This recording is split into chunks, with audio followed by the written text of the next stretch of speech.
राज्याचे मुख्यमंत्री फडणवीस साहेब आणि उपमुख्यमंत्री अजितदादा आणि एकनाथ शिंदे साहेब यांनी जो काही 100 दिवसाचा प्रोग्राम घेतला आहे, 100 दिवसात त्यांना न थांबणारा महाराष्ट्र, सुंदर महाराष्ट्र अशा म्हणून प्रत्येक विभागाला काही ठराविक बाबी ह्या नेमून दिलेल्या आहेत, त्या तेवढ्या 100 दिवसात पूर्णच करायच्या आहेत। त्या पद्धतीनं आपल्या अन्न, औषध, प्रशासन विभागाला तसंच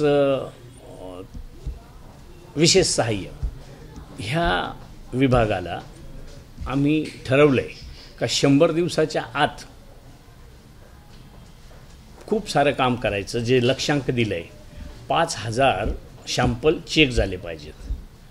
तर आम्ही काल आमच्या अधिकाऱ्यांनी सकाळी 6 वाजेपासून 1 वाजेपर्यंत जवळपास 1062 नमुने तपासलेत।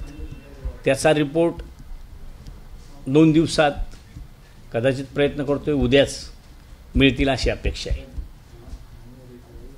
कारण सगळ्या ह्या विभागाच्या संदर्भातलं प्रत्येकाचं म्हणणं आहे का भेसळ किंवा चाललेला जो हा प्रकार आहे त्याच्यात दूध हा पदार्थ किंवा दूध हे अगदी बच्चांपासून, लहान मुलांपासून तर म्हाताऱ्यापर्यंत, गरिबापासून श्रीमंतांपर्यंत दूध, दुग्धजन्य पदार्थ अशा पद्धतीनं रोजच्या जीवनात, रोजच्या व्यवहारात माणूस सेवन केल्याशिवाय राहत नाही आणि त्याचा थेट असर हा त्याच्या जीवनाशी होतो।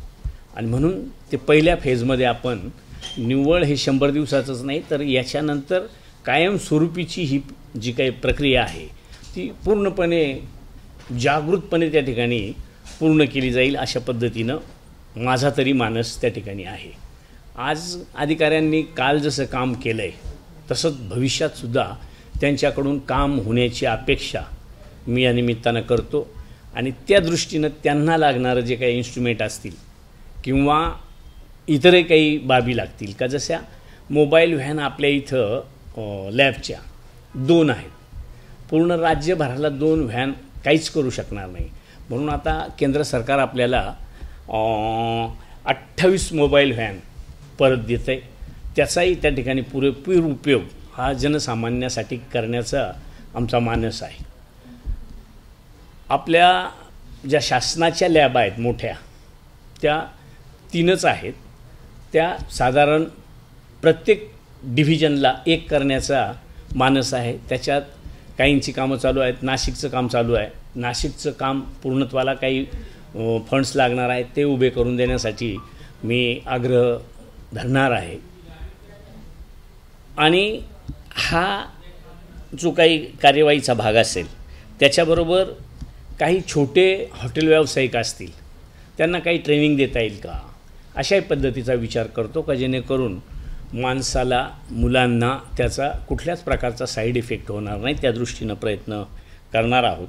तेव्हा जर कोणाला अशा पद्धतीचं चुकीचं कुठं चाललं असेल, भेसळ असेल किंवा थेट कोणाला जर जाणीव झाली, त्यांना कुठल्याही ह्या विभागाच्या संदर्भातला कुठली तक्रार म्हणा, सूचना म्हणा द्यायची असतील किंवा सजेशन द्यायचं असेल तर त्याच्यासाठी टोल फ्री नंबर आहे, तो सर्वांनी घ्यावा।